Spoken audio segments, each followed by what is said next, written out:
Einen wunderschönen Tag. Herzlich willkommen zum neuen Video, diesmal aus Rijeka, Kroatien. Wir sind hier im Automotodrom Grobnik. Richtig geile Strecke, das erste Mal hier.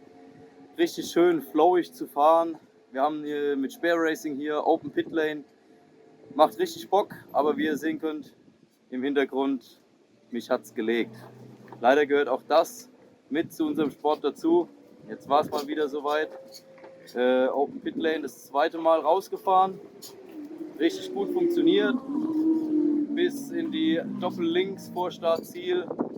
Da hat mein Hinterrad dann einen Lowsider produziert, ist weggerutscht. Das Motorrad hat sich dann 90 Grad zur Fahrbahn gedreht, aufgestellt, geflippt. Ja, und ist dann auf der rechten Seite schön ausgerutscht Richtung Gras. Auf den ersten Blick scheint jetzt nicht so viel kaputt zu sein. Zusammen wie hier hinten. Der Accra hat leider ein bisschen gut gelitten. Bremshebel abgebrochen von der Fußbremse, Stummel ein bisschen schief und die Verkleidung halt. Genaueres werde ich gleich rausfinden. Ich nehme mir dann mal die Zeit, alles in Ruhe auseinanderzubauen. Ohne Stress, ohne Hektik. Gucken wir mal, dass wir dann die nächsten 3 Tage doch noch fahren können. Aber für jetzt den Moment erstmal Zwangspause angesagt. Ich zeige euch jetzt erstmal ein paar Fahraufnahmen und den Crash. Die GoPros waren montiert. Ich hoffe, es sind wieder ein paar schöne, spannende Aufnahmen. Viel Spaß damit und dann seht ihr meine Reparatur vielleicht ein bisschen im Zeitraffer. Und dann hören wir uns später nochmal. Let me take you for a ride. Dancing with the lights. Our hearts beating like a drum.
zweiter Tag.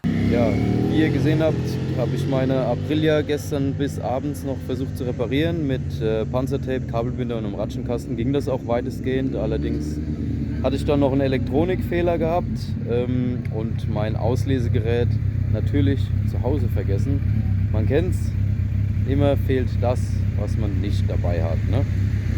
Glücklicherweise habe ich aber hier in der Boxengasse jemand gefunden, und zwar die Jungs von TGP Racing. Schönen Gruß an die, die einen Tester dabei hatten, damit wir meine Maschine auslesen konnten und damit den Fehler relativ schnell eingrenzen konnten. Am Ende lag es daran, dass durch den Unfall die Ansaugtrichter von den Einlasskanälen gerutscht sind und die Maschine Falschluft gezogen hat. Glücklicherweise gefunden und behoben. Jetzt läuft die Maschine wieder. Ich bin heute Vormittag jetzt einen Test-Turn gefahren, um zu gucken, dass alles funktioniert. Ja, und jetzt geht es gleich nach der Mittagspause nochmal in 1,5 Stunden Open Pit Lane als Vorbereitung und Warm-up für das Sprintrennen heute. Und dann melde ich mich heute Abend nach dem Rennen nochmal. Viel Spaß mit den Fahraufnahmen und bis später.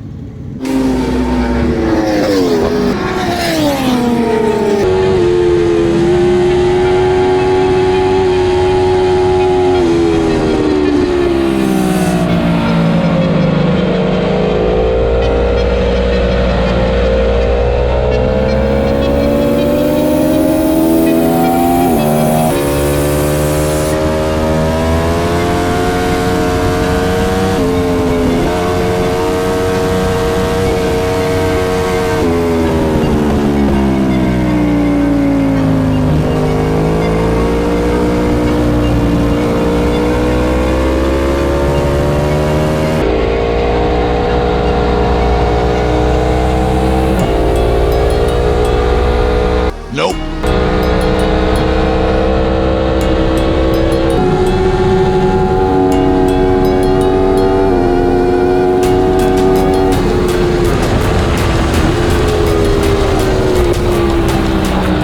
It was at this moment that he knew. He fucked up. No!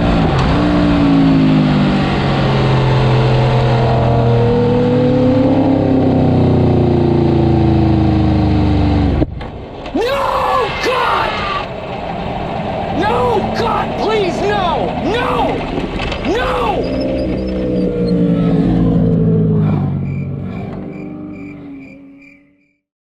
Und damit herzlich willkommen am Tag 3 hier aus Rijeka. Guckt euch dieses Panorama hier hinten an.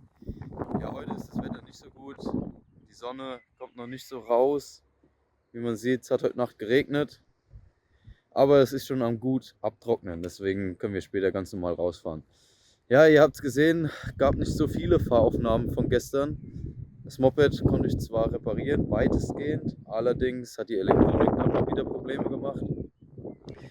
Heißt, ich hatte die ganze Zeit einen Fehler im Dashboard, dass der ECU-Connect zum Dashboard nicht da war, nicht funktioniert hat. Dann ist alles ausgefallen, Motorrad ausgegangen, mitten im Turn. Das Ganze ist sehr, sehr tricky gewesen, mitten auf der Ideallinie, einfach aus, keine Leistung mehr. Ja, musste dann rausfahren, habe dann am Kabelbaum noch weiter gesucht, um den Fehler zu finden. Dann wurde es nochmal besser. Ich dachte, das wäre der Fehler gewesen und ich hätte ihn gefunden und bin dann zum Sprintrennen rausgefahren. Allerdings hat es dann während dem Sprintrennen wieder angefangen rumzuspinnen, dann gingen die Gänge nicht richtig rein. Also die Aprilia, die macht im Moment richtig große Probleme. Ja, letzten Endes habe ich dann das Sprintrennen abgebrochen. Schade drum, weil ich bin auf P4 gestartet, Paul auf Platz 3. Das heißt, wir hatten eigentlich gute Chancen auf den Podiumsplatz, mit unseren Zeiten auch. Und bei Paul seiner BMW, die hat leider Zahnausfall bekommen, heißt Gangrad, dritter Gang kaputt, Öl abgelassen, da hing schon der erste Zahn im Öl an der Ablassschraube dran. Er ist dann mit seiner Ersatz Kawasaki gefahren und dadurch, dass meine Aprilia so Probleme gemacht hat, habe ich dann das Rennen nach 3 Runden abbrechen müssen und bin es nicht zu Ende gefahren. Für Paul lief es besser, der ist dann auf Platz 5 am Ende rausgekommen. Glückwunsch nochmal an der Stelle. Und ja, dann war der Tag auch soweit durch. Jetzt schaue ich heute Morgen nochmal, ob ich nochmal einen Fehler finde und versuche es nochmal. Aber ich will mir jetzt nicht auch noch den dritten Tag von der Maschine versauen lassen und steige deswegen dann gegebenenfalls auf die Ersatz Daytona 675 vom Arthur um. Die kennt ihr schon aus dem Regenturn aus Most. Da sind wir die schon zusammengefahren, haben uns die geteilt und gegebenenfalls fahre ich mit der dann heute den Tag. Aber da schauen wir mal weiter. Wir sprechen uns später nochmal, wie es denn heute läuft. Bis dahin. Natascha, sag auch hallo. Meinst du, so ist ein bisschen windig, es geht? Ja, guck doch mal, die Strecke ist fast dran. Ja. Würde ich sagen, auf ein neues. Ein paar kleine Stellen Schön auf noch. Curbs bremsen, dann wissen wir es besser. Machen wir die Daytona noch kaputt. Bitte nicht. Und zur Not machen wir Axel seine KTM auch noch klein. Also klein machen können wir.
Irgendwann später. Jo, da sind wir. Ende von Tag 3 hier in Rijeka. Wie vorhin schon erwähnt, die Aprilia ist durch für heute. Da ging nichts mehr, zu viele Elektronikprobleme. Da ist ständig irgendwas ausgefallen und normales Fahren war absolut nicht möglich. Deswegen habe ich die dann in die Ecke gestellt, geht auf den Hänger drauf und zu Hause nehme ich sie dann mal in Ruhe auseinander und schaue, ob ich das Problem finde. Bin dann in der Mittagspause auf Arthur seine Ersatz Daytona umgestiegen. Da hinten steht das gute Stück. Hier steht seine. Ja, und bin dann mit der noch gefahren, dass ich überhaupt noch ein bisschen fahren konnte. Die Maschine läuft einwandfrei. Super zuverlässiges Teil. Natürlich nicht mein Moped, deswegen immer ein bisschen Piano fahren, aber trotzdem konstante 1,42er Zeiten gefahren. Arthur mit seiner auch. Paul musste seine BMW S1000RR auch abstellen. Getriebeschaden, Zahnausfall, 3. Gang. Der ist auf sein Ersatzmotorrad umgestiegen, eine Cover, eine alte. und ist damit auch konstante 1,42er Zeiten gefahren. Das heißt, wir konnten schön zu dritt im Tandem über die Strecke flügen. Ich denke, ihr habt es in den Aufnahmen gesehen. Jeder war mal vorne, jeder war mal hinten, konnten wir wenigstens das schön filmen. Ja, und konnten auch das Beste aus dem Event rausmachen. Jetzt für heute sind wir durch. Gleich noch mal ein bisschen aufräumen, was essen gehen. Und dann geht es morgen in Tag 4, wo wir noch mal ein Warm-up haben, Open Pit Lane, und danach das 300-Meilen-Rennen. Wir werden uns entsprechend abwechseln, zu dritt das ganze Geschehen fahren. Da wir alle drei gleich schnell sind, passt es von den Zeiten wunderbar. Dadurch, dass der Paul eine Tausender fährt, müssen wir leider in der Tausender-Wertung starten, aber kein Problem. Es geht ja eh alles nur um Spaß. Und das ist das Wichtigste. Hauptsache keiner mault sich mehr hin und wir können noch in Ruhe fahren. So viel zu Tag 3. Wir hauen uns jetzt die Ranzen voll und dann sehen wir uns morgen nochmal zum 4. Tag. Eventuell wird das auch ein eigenes Video, wenn es schon zu lange wird. Dann sehen wir uns im nächsten Video. Nicht vergessen, wenn es euch gefallen hat, immer Like da lassen, Kanal abonnieren, kommentieren und denkt dran, bei Renngrip bekommt ihr mit dem Code Hobby-Racer auf eure nächste Bestellung 5% Rabatt. Nutzt es, Link ist unten in der Videobeschreibung. Bis dahin, im nächsten Video sehen wir uns wieder. Ciao, ciao, macht's gut.